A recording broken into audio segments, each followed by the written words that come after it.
കർണാടക ഷിരൂരിൽ ഗംഗാവാലി പുഴയിൽ നിന്ന് ട്രക്കിന്റെ കൂടുതൽ ഭാഗങ്ങൾ കണ്ടെത്തി. ഗിയറിന്റെ ഭാഗങ്ങളും പിൻചക്രവുമാണ് കണ്ടെത്തിയത്. നേരത്തെ ട്രക്കിൽ തടികെട്ടാൻ ഉപയോഗിക്കുന്ന കയർ കണ്ടെത്തിയിരുന്നു. ഗോവയിൽ നിന്ന് ഡ്രഡ്ജർ തിങ്കളാഴ്ച എത്തിക്കും. ഗോവയിൽ നിന്നാണ്. അതിനുള്ള ക്രമീകരണങ്ങൾ എത്ര ചെലവാകും, അതിന്റെ ആരാണിത് വഹിക്കുക, അത്തരം കാര്യങ്ങളിൽ ഒരു ധാരണയായിരുന്നു. അതിപ്പോൾ ഒരു 50 lakhs വരെയാണ് അവരതിൻ്റെ എസ്റ്റിമേറ്റ്. നമ്മുടെ ഈ മീറ്റിങ്ങിൽ ആ കമ്പനിയുടെ ആളുകൾ, അതോടൊപ്പം ഇവിടുത്തെ ക്യാപ്റ്റൻ സ്വാമി എന്ന് പറയുന്ന കാർവാർ ഫോർട്ടിലെ ഡയറക്ടർ അടക്കമുള്ള ആളുകൾ അത് സബ്മിറ്റ് ചെയ്തു. അപ്പോൾ അതിന് വരുന്ന ML അവിടെ നിന്ന് ഒന്നും കൂടി പറഞ്ഞു, ഏതെങ്കിലും രീതിയിൽ സാമ്പത്തിക തടസ്സത്തിന് ടെക്നിക്കലായിട്ട് പ്രശ്നം വരുന്നെങ്കിൽ ഡിസാസ്റ്റർ മാനേജ്മെൻറ്റിലേക്ക് 25 lakhs ഫ്രം സതീഷ് കൃഷ്ണ സ്റ്റൈലിൻ്റെ അദ്ദേഹത്തിൻ്റെ MLA ഫണ്ടിൽ നിന്ന് പോലും അദ്ദേഹം നൽകാൻ റെഡിയാണെന്ന് മീറ്റിങ്ങിൽ ഉറപ്പ് നൽകി. DC അവർ സാമ്പത്തികമൊന്നും വലിയ പ്രശ്നമാക്കുന്നില്ല. കാരണം അവരെ സംബന്ധിച്ചിടത്തോളം CM വന്ന സമയത്ത്, കർണാടക മുഖ്യമന്ത്രി ശ്രീ സിദ്ധരാമയ്യ വന്ന സമയത്ത് അദ്ദേഹം ഒരു വാക്ക് പറഞ്ഞിരുന്നു, നിർബന്ധമായും ഈ നഷ്ടപ്പെട്ട ജീവൻ അർജുൻ അടക്കമുള്ള ആളുകളുടെ കാര്യം അന്ന് ഞാനും MK രാഘവട്ടനൊക്കെ ഉന്നയിച്ച സമയത്താണ് പറയുന്നത്, സാമ്പത്തികത്തിൻ്റെ എന്ത് കാര്യവും കർണാടക ഗവൺമെൻറ് ഏറ്റെടുക്കുമെന്നുള്ള ഒരു വാഗ്ദാനം അദ്ദേഹം അന്നേ നൽകിയതാണ്.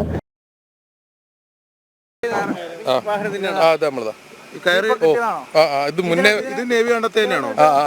മുന്നേ പറഞ്ഞു നേവി ഇങ്ങനെ ഒരു കയറ് കിട്ടിയിരുന്നു. അത് നമ്മളതാ. ഇത് നമ്മളാണ് വാങ്ങിക്കൊടുത്തത്. ഈ കയറും മരത്തിന് കെട്ടുന്നതാണ്. അതായത് ലോഡ് ടൈറ്റാക്കി കെട്ടുന്നതാണ്. ഇത് അവിടുന്ന് മുറിച്ചെടുത്തതാ അവര് എന്നോ പറഞ്ഞു ഓഫീസർ. ഇത് എനിക്ക് കാണിച്ചു തരാതെ ഇന്റെ ലോറിന്റെ കയറിന്റെ വലുപ്പം മനാഫ് ഒന്ന് കാണിച്ചുകൊണ്ടായിരുന്നു. കുറെ കയർ അവിടെ ഇട്ടീനും ഒരു നിങ്ങളെല്ലാവരും വരുന്നതിന് മുമ്പേ ഇന്നെ പല ടെസ്റ്റിങ്ങും നടത്തിക്കുന്നു വരിക. ഞാൻ ഈ കയറിന്റെ വലുപ്പം കറക്റ്റായിട്ട് കാണിച്ചു കൊടുത്താണ്, ഇതാണ് എൻ്റെ കയറിന്റെ വലുപ്പം എന്നുള്ളത്.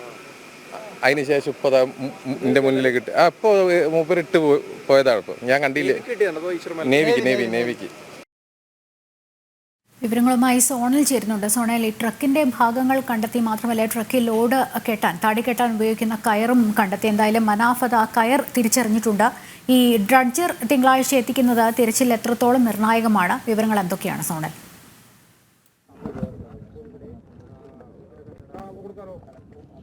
ലക്ഷ്മി, ഇപ്പോൾ നിർണായക വിവരങ്ങൾ ലഭിച്ചിട്ടുണ്ട് ഉദ്യോഗസ്ഥർക്ക്. അതായത് അല്പസമയം മുമ്പ് നടത്തിയ തിരച്ചിലിൽ ചില അർജുൻ്റെ ലോറിയുമായി ബന്ധപ്പെട്ട ചില നിർണായക വിവരങ്ങൾ ലഭിച്ചിട്ടുണ്ട്. അതുമായി ബന്ധപ്പെട്ട ഇപ്പോൾ കാർവാർ MLAയും കർണാടകയിലെ ഫിഷറീസ് മിനിസ്റ്റർ ഉൾപ്പെടെയുള്ളവർ മാധ്യമങ്ങളെ കാണാൻ വേണ്ടി തയ്യാറായി നിൽക്കുന്ന കാഴ്ച, അല്ലെ ദൃശ്യങ്ങളാണ് നമ്മൾ കണ്ടുകൊണ്ടിരിക്കുന്നത്.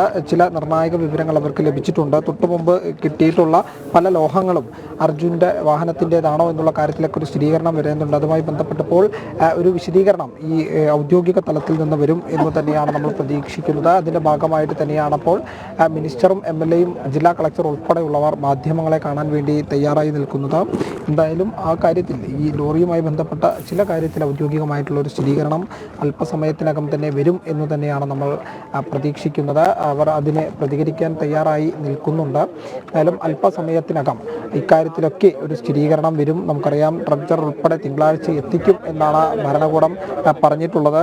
ഗോവയിൽ നിന്നാണ് എത്തിക്കുക, കടൽ മാർഗമാണ് എത്തിക്കുക. അതിനുശേഷം നമുക്കറിയാം 2 പാലങ്ങൾ ഇതിന് പ്രതിസന്ധിയായി നിൽക്കുന്ന സാഹചര്യമുണ്ട്. പക്ഷേ അതൊക്കെ തന്നെ തരണം ചെയ്ത് കൃത്യമായൊരു ഗ്രാഫോട് കൂടി തന്നെയാണ് ഈ ഡ്രഡ്ജർ എത്തിക്കുന്നത് എന്നുള്ളതാണ് നമുക്ക് ലഭിക്കുന്ന വിവരം. തിങ്കളാഴ്ചയാണ് പക്ഷേ എത്തിക്കുക.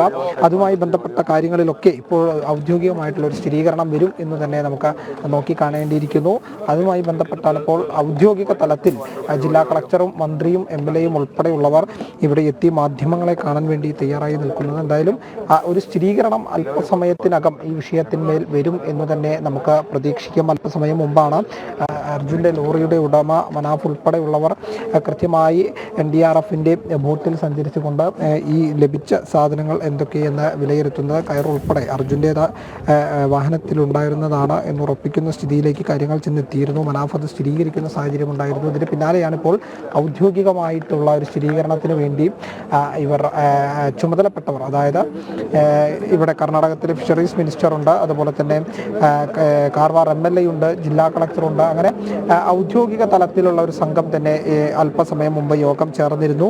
ഈ സ്ഥിതിഗതികൾ വിലയിരുത്തിയിരുന്നു. അതിനുശേഷം മാധ്യമങ്ങളെ കാണാൻ വേണ്ടി അവർ തയ്യാറായി നിൽക്കുന്ന സാഹചര്യമാണ് നമുക്ക് മുൻപിലുള്ളത്. എന്തായാലും ഈ കാര്യത്തിലൊക്കെ ഒരു സ്ഥിരീകരണം ഉടൻ വരുമെന്ന് തന്നെ നമുക്ക് കരുതേണ്ടതുണ്ട് ലക്ഷ്മി. സോണൽ എന്ന് വെച്ചാൽ ഈ ട്രക്കിൻ്റെ ഭാഗങ്ങൾ, ഈ പിൻചക്രം, ഒപ്പം തന്നെ ഗിയറിൻ്റെ ഭാഗങ്ങൾ, ഈ തടി കെട്ടാൻ ഉപയോഗിച്ച കയറ്, അതിനപ്പുറത്തേക്ക് കൂടുതൽ ലോറിയുടേതെന്ന് സംശയിക്കുന്ന അല്ലെങ്കിൽ ലോറിയുടേതെന്ന് നമുക്ക് സ്ഥിരീകരിക്കാവുന്ന ഭാഗങ്ങൾ കിട്ടിയിട്ടുണ്ട് എന്നുള്ളത് തന്നെയാണോ?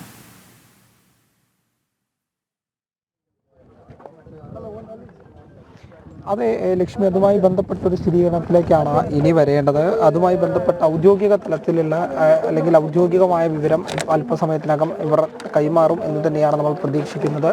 അതിൻ്റെ ഭാഗമായിട്ട് തന്നെയാണ് ഇപ്പോൾ ജില്ലാ കളക്ടർ ഉൾപ്പെടെ മാധ്യമങ്ങളെ കാണാൻ വേണ്ടി തയ്യാറായി വന്നിട്ടുള്ളത്. എന്തായാലും ഈ കാര്യത്തിൽ അർജുൻ്റെ ലോറിയുമായി ബന്ധപ്പെട്ട ഒരു സ്ഥിരീകരണം അല്പസമയത്തിനകം തന്നെ ഉണ്ടാകും എന്നുള്ളതാണ് ഇതിൽ പ്രധാനമായി പറയുന്നത്. നമുക്കറിയാം, ഇന്ന് രാവിലെ മുതൽ ഈശ്വർ മാൽപ്പയുടെ നേതൃത്വത്തിലും അതുപോലെ തന്നെ നേവിയുടെ നേതൃത്വത്തിലും NDRFിൻ്റെയും SDRFിൻ്റെയും നേതൃത്വത്തിൽ വലിയൊരു തിരച്ചിൽ തുടർച്ചയായി നടക്കുന്ന സാഹചര്യം ഉണ്ടായിരുന്നു. അതിലാണ് ആദ്യഘട്ടത്തിൽ മുതൽ ലോഹങ്ങൾ കണ്ടുകിട്ടുന്ന സാഹചര്യം ഉണ്ടായത്. എന്നാൽ ഒടുവിൽ കിട്ടിയ കയർ അത് അർജുൻ്റെ വണ്ടിയുടേത് തന്നെയാണ്. ആ വണ്ടിയിൽ തടി കെട്ടിയ കയറാണ് എന്ന് ഈ ലോറിയുടെ ഉടമ മനാഫ് സ്ഥിരീകരിക്കുന്ന സാഹചര്യമുണ്ടായി. അതിൽ പിന്നെയാണ് ആ പ്രത്യേക കേന്ദ്രം, അതായത് ലഭിച്ച കേന്ദ്രം സ്പോട്ടുകളിൽ ഒന്ന് 4 സ്പോട്ടുകളിൽ ഒന്നായിട്ടുള്ള കേന്ദ്രത്തിൽ തുടർച്ചയായി തിരച്ചിൽ നടത്താൻ തുടങ്ങിയത്. ഉച്ചയ്ക്ക് ശേഷം ആ ഒരു പ്രത്യേക ഭാഗം കേന്ദ്രീകരിച്ചാണ് തിരച്ചിൽ നടത്തിയത്. അതിൽ പിന്നെയാണ് ഗിയറിൻ്റെ, അതായത് വാഹനത്തിൻ്റെ ഗിയറിൻ്റെ ചില ഭാഗങ്ങളും ടയറിൻ്റെ പുറകിലെ ഭാഗങ്ങളും മറ്റ്, അതായത് കൂടുതൽ കയറും ലഭിക്കുന്ന ഒരു സാഹചര്യത്തിലേക്ക് കാര്യങ്ങൾ ചെന്നെത്തിയത്.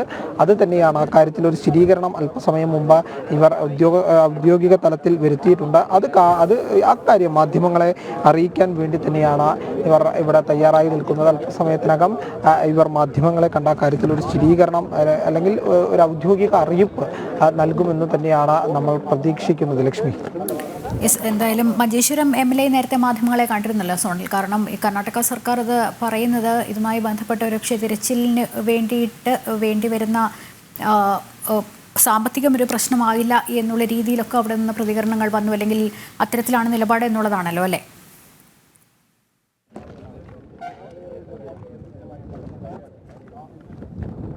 ലക്ഷ്മി, പ്രധാനമായി പറയേണ്ടത് ട്രക്ചർ എത്തിക്കുന്നതുമായി ബന്ധപ്പെട്ട ഏകദേശം 50 ലക്ഷം രൂപ ചിലവ് വരും. അത് ദുരന്ത നിവാരണ അതോറിറ്റിയാണ് വഹിക്കുക എന്നുള്ളതാണ് അറിയിച്ചിരിക്കുന്നത്. പക്ഷേ സാമ്പത്തികമായി ഏതെങ്കിലും തരത്തിൽ ഒരു പ്രശ്നം വരികയാണെങ്കിൽ അത് തീർച്ചയായും MLA ഉൾപ്പെടെ ഇടപെട്ടുകൊണ്ട്, കാർവാർ MLA ഉൾപ്പെടെ ഇടപെട്ടുകൊണ്ട് ഏകദേശം 25 ലക്ഷത്തോളം അദ്ദേഹത്തിൻ്റെ സ്വന്തം ഫണ്ടിൽ നിന്ന് നൽകിക്കൊള്ളാം എന്നാണ് പറഞ്ഞിരിക്കുന്നത്. അതായത് സാമ്പത്തികം ഒരു പ്രശ്നമല്ല.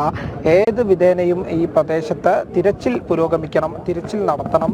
ഏതെങ്കിലും തലത്തിൽ അതായത് പുഴയുടെ അടിയിൽ ഇനിയും ലോറിയുടെ ഭാഗങ്ങൾ ഉൾപ്പെടെ ഉണ്ടെങ്കിൽ അത് പുറത്തു കൊണ്ടുവരണം. അതിനു വേണ്ടിയുള്ള പദ്ധതികൾ രൂപീകരിക്കണം. അതിൻ്റെ ഭാഗമായിട്ട് തന്നെയാണ് ഇപ്പോൾ സാമ്പത്തികം വിലയിരുത്താതെ കൃത്യമായിട്ടൊരു പദ്ധതിയോടുകൂടി ഈ ജില്ലാ ഭരണകൂടവും നേതൃത്വവും മുന്നോട്ട് പോകുന്നത് എന്ന് നമുക്ക് പറയേണ്ടിയിരിക്കുന്നു. എന്തായാലും ഇന്ന് രാവിലെ ചെറിയൊരു ആശങ്ക ഉണ്ടായിരുന്നു. ജില്ലാ ഭരണകൂടത്തിൻ്റെ ഭാഗത്തുനിന്ന് കൃത്യമായ ഒരു ഇടപെടൽ നടത്തുന്നില്ല എന്നുള്ളത് പറയുന്ന ഒരു സാഹചര്യം ഉണ്ടായി. അതുകൊണ്ട് തന്നെ പ്രധാനമായി പറയേണ്ടത് ഈ ഒരു ഇടപെടൽ നടത്തിയിട്ടില്ല എന്ന പരാതിക്ക് പിന്നാലെ തന്നെ കൃത്യമായി നേവി വരുന്നു, അതുകൂടാതെ NDRF സേന വരുന്നു, SDRF സേന വരുന്നു. അങ്ങനെ തുടർച്ചയായിട്ട് ഫോഴ്സുകൾ ഈ നദിയിലേക്ക് ഇറങ്ങുന്ന സാഹചര്യമുണ്ടായ ആദ്യം എത്തി, അതായത് ഔദ്യോഗിക തലത്തിൽ നിന്നുള്ള ഒരു ആളുകൾ വരുന്നതിന് മുമ്പ് തന്നെ ഈശ്വർ മാൽപ്പയാണ് സ്വന്തം ഇത് ഔദ്യോഗികമായി ഫിഷറീസ് മിനിസ്റ്റർ ഉൾപ്പെടെ ഈ സ്ഥലത്തേക്ക് എത്തുന്ന കാഴ്ചയാണ്. അദ്ദേഹം എത്തിക്കഴിഞ്ഞാൽ ഉടനെ മാധ്യമങ്ങളെ കാണും എന്നുള്ളത്. ജില്ലാ കളക്ടർ ഉൾപ്പെടെ മിനിസ്റ്ററെ സ്വീകരിക്കാൻ വേണ്ടി അങ്ങോട്ടേക്ക് പോയിട്ടുണ്ട്. മിനിസ്റ്റർ ആയിരിക്കും ഇതുമായി ബന്ധപ്പെട്ട ഒരു സ്ഥിരീകരണം നടത്തുക. അദ്ദേഹം അല്പസമയത്തിനകം മാധ്യമങ്ങളെ കാണാൻ ഇങ്ങോട്ടേക്ക് എത്തും എന്നുള്ളതാണ്. അദ്ദേഹം എത്തിയിട്ടുണ്ട്. അല്പസമയത്തിനകം തന്നെ അദ്ദേഹം മാധ്യമങ്ങളെ കാണും, ഇതുമായി ബന്ധപ്പെട്ട ഒരു സ്ഥിരീകരണം നടത്തും എന്നുള്ളത് തന്നെയാണ് ഏറ്റവും പ്രധാനപ്പെട്ട കാര്യം. ഇപ്പോൾ ജില്ലാ കളക്ടർ ഉൾപ്പെടെ അദ്ദേഹവുമായി ചർച്ച നടത്തുന്ന കാര്യങ്ങൾ കമ്മ്യൂണിക്കേറ്റ് ചെയ്യുന്നത് നമുക്ക് ദൃശ്യങ്ങളിൽ കാണാം. അല്പസമയത്തിനകം ഈ അർജുൻ്റെ ലോറിയുമായി ബന്ധപ്പെട്ട ഒരു സ്ഥിരീകരണം നടത്തും എന്നുള്ളത് തന്നെയാണ് ഏറ്റവും പ്രധാനപ്പെട്ട കാര്യം. എന്തായാലും അദ്ദേഹം മാധ്യമങ്ങൾക്ക് മുമ്പിലേക്ക് വരുന്ന കാഴ്ചയാണ്. അല്പസമയത്തിനകം അദ്ദേഹം എത്തി ഈ കാര്യത്തിലൊക്കെ ഒരു സ്ഥിരീകരണം നടത്തും എന്നുള്ളതാണ് ഏറ്റവും പ്രധാനപ്പെട്ടത് ലക്ഷ്മി. അർജുൻ്റെ ലോറിയെക്കുറിച്ച് കൂടുതൽ വിവരങ്ങൾ ലഭിച്ച പശ്ചാത്തലമുണ്ട്. ഉത്തര കന്നഡ ജില്ലാ കളക്ടറുണ്ട്, അവിടെ കാർവാർ MLA ഉണ്ട്, ഫിഷറീസ് മന്ത്രി ഇപ്പോൾ ആ സ്ഥലത്തേക്ക് എത്തിയിരിക്കുകയാണ്, SP ഉണ്ട്. എന്തായാലും ഈ ലോറിയുമായി ബന്ധപ്പെട്ട് മാത്രമല്ല തിരച്ചിലുമായി ബന്ധപ്പെട്ട് ഇത്തരത്തിൽ ഔദ്യോഗികമായി മാധ്യമങ്ങളോട് ഒരു പ്രതികരണം ഉണ്ടാകും എന്നുള്ളത് തന്നെയാണ് പ്രതീക്ഷിക്കുന്നത്. അതിനു വേണ്ടിയിട്ടാണ് ഏവരും കാക്കുന്നത്.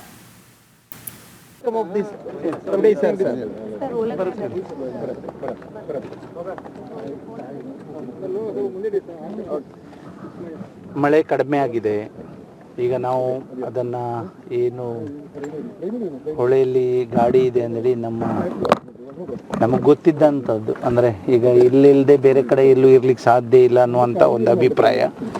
ಅದನ್ನು ಈಗ ಚೆಕ್ ಮಾಡಲಿಕ್ಕೆ ನೇವಿಯವರು ಇರ್ಬೋದು ಮತ್ತು ಬೇರೆ ಬೇರೆ ಕಡೆಯಿಂದ ಎಕ್ಸ್ಪರ್ಟ್ಗಳನ್ನು ನಾವು ಕರೆಸಿದ್ದೇವೆ. ಈಗ ನಾಳೆ ಒಂದಿನ ಬಿಟ್ಟು ನಾಡ್ದು ಪ್ರಾರಂಭ ಮಾಡುವ ಅಂದೇಳಿ ಪ್ಲ್ಯಾನ್ ಮಾಡಿದ್ದೇವೆ. ಮಳೆ ಹೀಗೆ ಬರದೇ ಇದ್ದರೆ ಒಂದು 2-3 ದಿನದಲ್ಲಿ ನಾವು ಅದನ್ನು ಲಾರಿಯನ್ನು ತೆಗೆಯುವಂಥ ಕೆಲಸವನ್ನು ನಾವು ಮಾಡ್ತೇವೆ.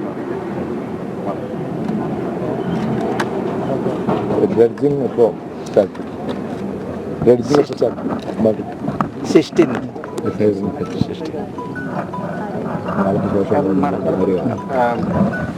15th ನಾಳೆ ಆಗಸ್ಟ್ 15. ಹಾಗಾಗಿ 16ನೇ ತಾರೀಕಿನಿಂದ ಪ್ರಾರಂಭ ಮಾಡಿದರೆ ಒಂದು 2-3 ಅಥವಾ 4 ದಿನನೂ ಎಷ್ಟೇ ದಿವಸ ಆಗಲಿ ಮಳೆ ಬರೆದಿದ್ರೆ ಅದು ಮಳೆ ಕಡಿಮೆ ಆಗಿದೆ ಬಿಡಿ, ಮತ್ತೆ ಬರಲಿಕ್ಕಿಲ್ಲ, ದೇವ್ರ ಹತ್ರ ಹೇಳ್ಕೊಳ್ಳುವ, ಅದನ್ನು ತೆಗೆಯುವಂಥ ಕೆಲಸವನ್ನು ನಾವು ಮಾಡ್ತೇವೆ. ಶಾಸಕರಂತೂ ಕಂಟಿನ್ಯೂ ಇಲ್ಲೇ ಇದ್ದಾರೆ. But the search will continue, right? Continue. Day after tomorrow it will continue. Next day, 16.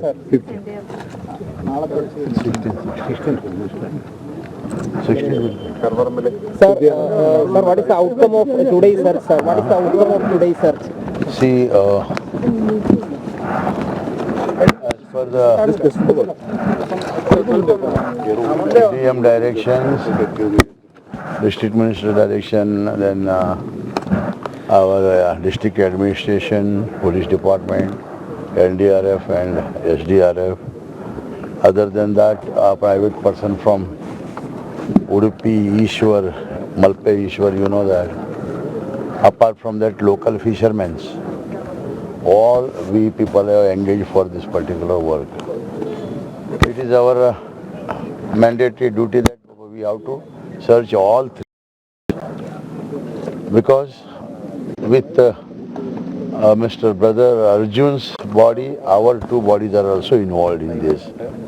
So we have the same responsibility to search that also without having any deviations or nothing like that, because it is all of us, we are Indians, we have to work impartially. So we are working on that. And today, now from yesterday we are trying, but today some instruments, means some rope which was tied for that vehicle, confirmed by the truck owner. We took him to the boat and he has confirmed that this is our whatever the rope is there, it belongs to us only. But it will not materialize. Yesterday we got jack also, some other elements, other parts also. But we have to see that, we have to get the bodies. Now afternoon we were discussing about dredger. As I have told you, we have requested Kerala government to give that. Till now it has not materialized, but today we have called from Goa one person and we are trying to get the machinery along with 2 tugs, along with 1 spud barge. Spud barge means basically it is a opening from the bottom. We will fill the mud and we will take wherever the chances are there to fill, we will open there and we will make that rescue. On that we will get 100% result, what I believe, because till today we were trying but we are not achieving. But that is the only last via media which is remaining, and that also we have discussed with our district administration, police department, with the permission of DM and our CM and deputy CM, and secretary level also Madam has talked to, and any crisis of these funds or something like that is there, then also we will see that we will not hold the payment of anybody's. We will donate it the fund, and we will make sure that we should get our body safely and in the sense of whatever in position in the this. So we will try. But tomorrow is the Independence Day. It is 78th Independence Day. We are not working tomorrow. It is not a good sign. From day after tomorrow, we will try again, and within 2-3 days, we have talked to Captain of Ports Goa, to the Captain Octavia, Mr. Octavia, and we have talked to Minister Alex Sikera, who is Port Minister in Goa. He told that he will help, and it is whatever I have discussed in front of our MLA Sahab Musharraf ji. Am I right? Yes. So we will bring that also. Our last episode, we will not stop any activities. But the only problem was there till today, till yesterday, there was a underwater current was there. Now it is calm. As rightly Minister said that, Baba, we will wait, we will pray for God. Over at least another 2-3-4 days, we will be successful for this particular mission. And we will try to bring that machinery also. With that machinery, I also checked the Konkan Railway span and our Gangavali River span. There is no problem. But we will bring that, and we will start our next programming. From day after tomorrow, again, wherever we have found that rope, that we will search. We will make pakka one identification, and means like a well. This particular area, first we have to search like that. And it is not for truck, I am telling you again. People are misunderstanding. What is our apprehension is the truck, all 3 bodies have been struck. Okay. It is not, we are not removing truck. Some people are saying that we are removal of truck work. No, sorry. Truck insurance is there, whatever we can make it solution for that. But we want to see that if it is the body is stuck, we have to remove that body. This is what we will do. Thank you for your cooperation, and don't be under any misunderstanding that, Baba. We will support 100%. We will support being Indians, and we have to support. That is our duty. We will do it. Sir, what type of searching will do from day after tomorrow? Because day after tomorrow, our seabird people, means that is the Navy, along with our Ishwar group, they will try. Till that, all paperwork we are doing now from the district administration and all. We will bring the vessel. With the vessel, we will go with the 2 tugs. Tug means it will pull it will hold and it will pull. Okay. When we are trying to grab, it should not tilt like that. Both the tug will hold like this, opposition direction. And we will make our operation. Right. In the meantime, spud barge. Spud barge is what? It is ground below, it is opening. It will go to the main river stream where the depth is more. There it will open automatically by hydraulic system, and all the material will go dump in outside, flush it, and again it will take. This is how we are doing. Okay, sir. Thank you. Okay. Please tomorrow, please you come to our district admission office for Independence Day, and please you join. And for Kerala also, I am wishing for 78th Independence Day. And if you are here, please you join in Karwar DC office. I am not leaving him also. He is telling I want to go for marching and all. Let him march in Karwar only. Okay, thank you. Bye. In charge minister fisheries മിനിസ്റ്ററും ഈ ജില്ലയുടെ ചുമതലയുള്ള ബഹുമാനനായ മംഗള വൈദ്യ, അതോടൊപ്പം നമ്മുടെ ഇവിടുത്തെ കാർവാർ എന്നല്ല തുടക്കം മുതൽ കൂടെയുള്ള സതീഷ് കൃഷ്ണ സ്റ്റൈൽ, ജില്ലാ കളക്ടർ, SP അടക്കമുള്ള ആളുകൾ ഇവിടെയുണ്ട്. ഇന്ന് തീർച്ചയായും മംഗോള ഗസ്റ്റ് ഹൗസിൽ വെച്ച് IVയിൽ ചേർന്ന യോഗത്തിൽ വളരെ ഗൗരവതരമായ ഒരു ചർച്ച നടത്തിയത് നമ്മൾ ഇന്ന് ഏറ്റവും പ്രതീക്ഷ പകരുന്ന ഒരു ദിവസമായിരുന്നു. നേവിയും ഈശ്വർ മൽപ്പയുടെ ടീമും SDRFും NDRF അടക്കമുള്ള ടീം മുങ്ങൽ നടത്തിയിട്ട് അവർ തന്ന റിപ്പോർട്ട് എന്ന് പറയുന്നത് എത്ര അടിത്തട്ടിലേക്ക് ഗംഗാവലിപ്പുഴയിൽ മുങ്ങിയാലും മരങ്ങളും വലിയ വലിയ പാറക്കല്ലുകളാണ് കിട്ടുന്നത് എന്നുള്ള റിപ്പോർട്ടിൻ്റെ അടിസ്ഥാനത്തിലാണ് 2 മണിക്കൂറിലധികം അങ്കോള IVയിൽ യോഗം ചേർന്നു. ബന്ധപ്പെട്ട ഡെപ്യൂട്ടി CM അടക്കമുള്ള ആളുകളുമായി DC-യും ഇവിടുത്തെ MLAയും ഇൻചാർജ് മിനിസ്റ്ററും ബന്ധപ്പെട്ടതിൻ്റെ അടിസ്ഥാനത്തിൽ നമ്മൾ നേരത്തെ പറഞ്ഞ ക്രെയിൻ, ഇറ്റാച്ച്, മൗണ്ടഡ് ബാർജ് എന്നറിയുന്ന പേരിലുള്ള ഒരു കാർവാർ MLA സതീഷ് കൃഷ്ണ സീലും ഒപ്പം തന്നെ അഷ്റഫ് MLAയും മാധ്യമങ്ങളെ കാണുകയാണ്. നാളെ തിരച്ചിലുണ്ടാകില്ല, അവധി ദിവസമാണ്. മാത്രമല്ല ഗോവയിൽ നിന്ന് മെഷീനറി എത്തിക്കും, തിരച്ചിൽ തുടരും എന്നുള്ളതും പറയുകയുണ്ടായി. തത്സമയമാണ് പ്രേക്ഷകർ കണ്ടുകൊണ്ടിരുന്നത്.